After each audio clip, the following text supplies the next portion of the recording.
법원 현장에 나가 있는 YTN 취재 기자를 연결해 보겠습니다. 계속 설명을 드리고 있습니다만 자녀 입시 비리, 또 민정수석 때 감찰 무마 혐의 등으로 모두 12가지 혐의로 기소가 됐고요. 3년 동안 긴 재판을 받아왔습니다. 조국 전 법무장관 잠시 뒤에 1심 선고를 받게 됩니다. 네, 그리고 저희가 조금 전에 조국 전 장관이 법원에 모습을 드러내는 그 모습도 전해드렸는데요. 현장 취재 기자 연결해서 법원 상황 어떤지 알아보겠습니다. 최민기 기자. 네, 서울중앙지방법원입니다. 네, 지금 나영희 기자하고 같이 나와 있는데, 자, 오늘 선고 그 핵심 내용 좀 설명해 주시고 현장 분위기부터 전해 주시죠. 네, 알겠습니다. 지금 이 법원 현장의 모습은 굉장히 뜨거운 모습입니다. 조금 전에 조 전 장관의 도착 모습도 보셨을 텐데요.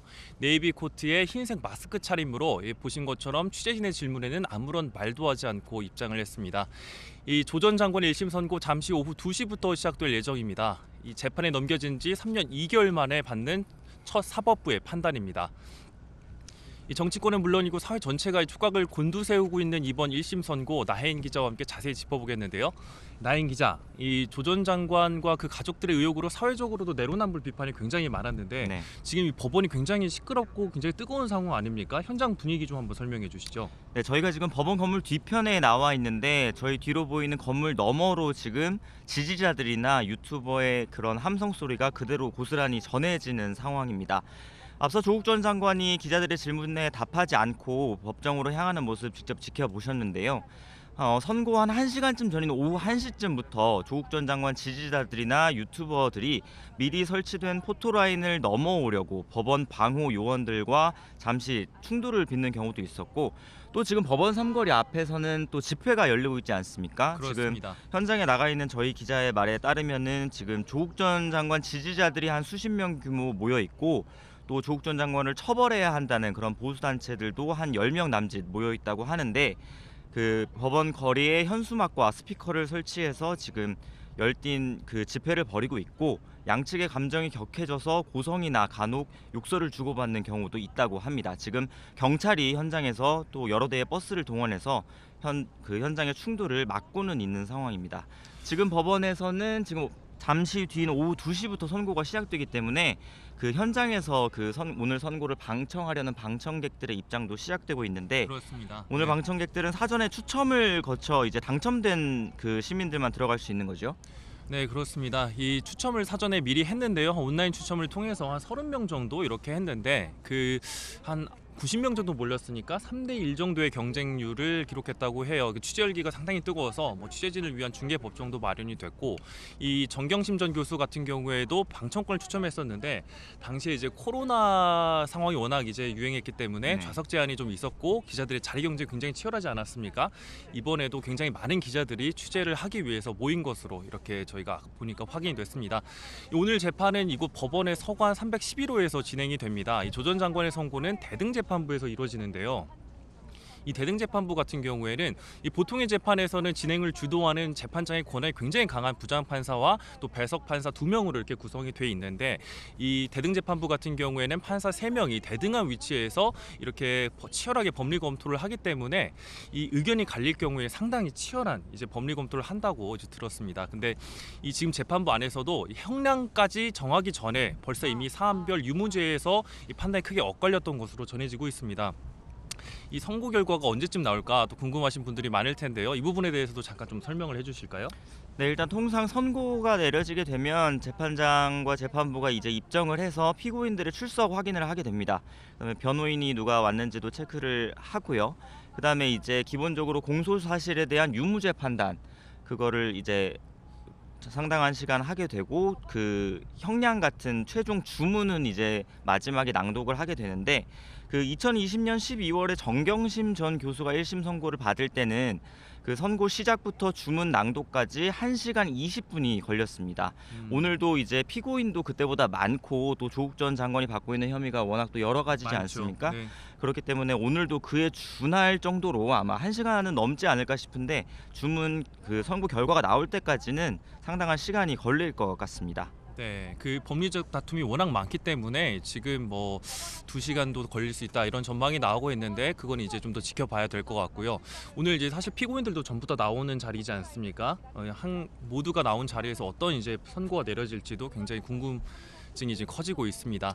네, 시간이 오래 걸릴 거라는 전망이 나오는 거는 아무래도 조 전 장관과 또 정경심 교수 등 피고인들이 받는 혐의가 많기 때문이잖아요. 그렇습니다. 일단 조 전 장관이 받는 혐의부터 좀 간단하게 정리를 해주시죠. 일단 정리를 좀 해보면은 일단은 구체적인 혐의로는 12개 정도 혐의 이렇게 나오고 있는데 그 구분을 해보면 5개 정도 의혹으로 나눌 수가 있습니다. 일단 가장 핵심 혐의는 먼저 배우자인 정경심 전 교수와 마찬가지로 자녀 입시 비리 의혹이겠죠. 업무방해와 허위 공문서 작성 등의 혐의를 받고 있습니다. 이 딸 조민 씨의 입시 비리 관련 혐의에 대해서는 앞서 이 정 전 교수의 대법원 선고를 통해서 어느 정도 확정이 됐고요. 이번 재판에서는 아들의 인턴 증명서를 허위로 발급하고 또 대학교, 대학원 등 진학에 활용한 혐의에 대해서 법적 판단이 나오는 선고여서 특히 이목이 쏠리고 있습니다. 그리고 또 딸 조민 씨의 부산 의전원 이 장학금 명목으로도 노환준 전 부산 의료원장으로부터 뇌물을 받았다는 의혹도 받고 있죠. 민정수석으로 취임한 이후에 받은 600만 원이 뇌물인지에 대한 법적 판단도 여기서 나오게 됩니다. 네, 또 입시비리 혐의뿐만 아니라 또 민정수석 취임 이후에 사모펀드 투자와 관련해 백지 신탁 의무를 어기고 타인 명의의 주식을 보유하고 계속 보유하고 재산을 허위 신고한 혐의 등과 관련해서도 공직자윤리법 위반이나 위계 공무집행 방해 혐의 같은 혐의도 조 전 장관 받고 있습니다. 또 배우자인 정경심 전 교수와 함께 사모펀드 관련 증거 조작을 교사하고 검찰 압수수색 등에 대비해 자택이나 동양대 PC 하드디스크를 숨기라고 이제 지시한 혐의도 조 전 장관에게 지금 검찰이 적용을 했습니다. 또 민정수석 시절 유재수 전 부산시 경제부시장에 대해서 그 여러 가지 금융위원회 재직 시절 무슨 그 관련 업체로부터 뭐 금품이나 향응을 제공받았다는 그렇죠. 예. 비위를 알고도 또 조 전 장관이 민정수석으로서 감찰을 무마한 혐의로 또 별도 기소가 이루어지기도 했습니다. 이렇게 그 죄명으로만 따지면 이제 12개 혐의가 조 전 장관에게 적용이 돼서 오늘 선고가 내려질 예정입니다. 또 조 전 장관과 함께 오늘 또 재판을 받는 그 피고인들이 4명이 더 있죠. 네, 그렇습니다. 이 아들 입시 비리 혐의로 추가 기소된 정 전 교수와 함께 뇌물을 건넨 혐의를 받는 노환중 전 부산 의료원장 그리고 감찰 무마 의혹에 연루된 이 백원우 전 민정비서관과 박형철 전 반부배 비서관도 같이 선고를 앞두고 있습니다.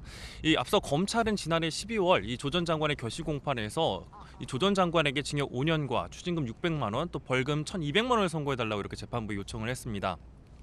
이 검찰은 조 전 장관이 이 범죄 혐의에 관해서 명백한 사실과 수많은 증거를 외면한 채 반성조차 하지 않는다 이렇게 지적을 했었는데요. 또 검찰은 아들 입시 비리 혐의로 추가 기소된 정 전 교수에 대해서도 징역 2년을 구형했습니다. 그러나 물론 조 전 장관은 혐의에 대해서 강력하게 부인하고 있는 상황입니다. 네, 조 전 장관의 입장은 일단 많은 혐의에 대해 상당 부분 몰랐다는 입장을 견지하고 있습니다.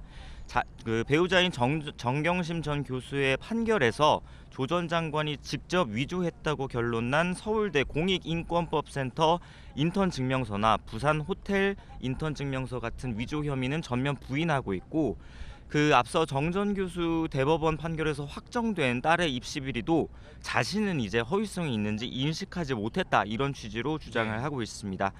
또 오늘 재판에 중점적인 선고가 내려질 아들 입시 비리 관련해서는 이제 업무방해 혐의가 대부분인데 업무방해죄가 법리적으로 성립할 수 없다는 주장을 많이 하고 있습니다. 이게 그러니까 허위 경력을 동원해서 담임 교사의 어떤 출석 업무를 방해했다거나 그렇죠. 또 아들이 뭐 대학원 같은 입시에 지원했을 때에 그 대학원의 입학 사정 업무를 방해했다 뭐 이런 혐의인데 그 부모가 입시를 잘 챙기긴 했지만 고의적으로 무슨 업무 방해를 하려고 했던 게 아니고 이게 뭐 그 자녀 경력에 다소 과장이 있었다고 해서 이게 형사적으로 과연 처벌받을 정도냐 이런 정도로 이제 항변을 하고 있는 상황입니다.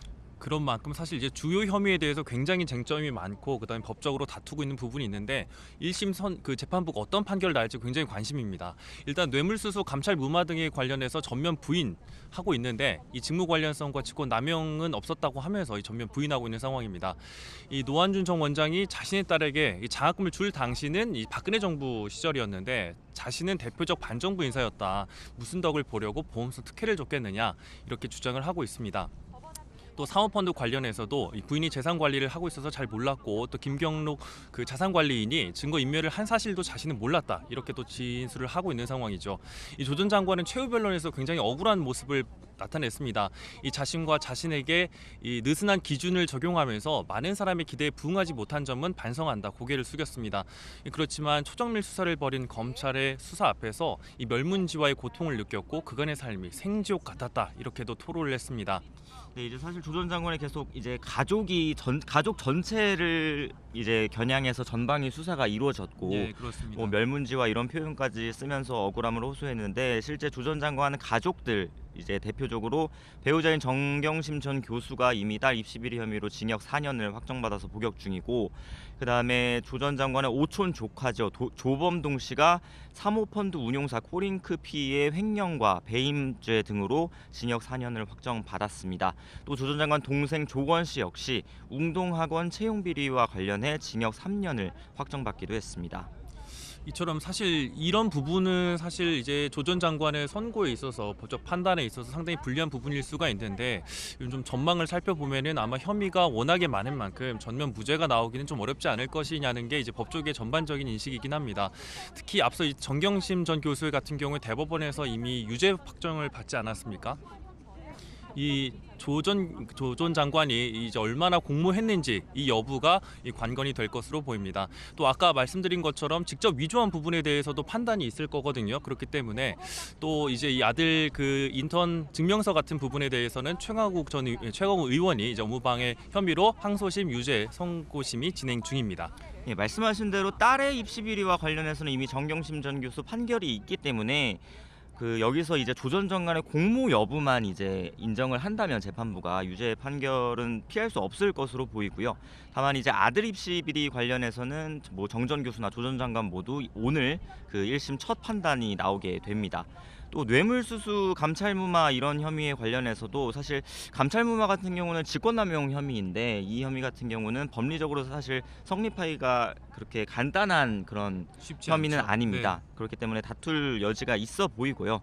지금 막 2시가 넘었으니까 선고가 시작됐을 것으로 보이는데 이제 선고 결과에 따라 만약에 뭐 법정 구속 판결이 나온다면 이제 정경심 전 교수와 부부가 나란히 이제 구속 수감이 되는 그런 결과가 나올 수도 있고 그렇게 된다면 또 파장도 커질 것으로 예상이 됩니다. 그렇습니다. 사회적 파장이 굉장히 컸던 사건인 만큼 이번 1심 선고에 많은 사회적 관심이 집중되고 있습니다.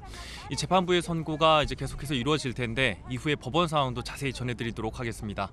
지금까지 서울중앙지방법원에서 전해드렸습니다.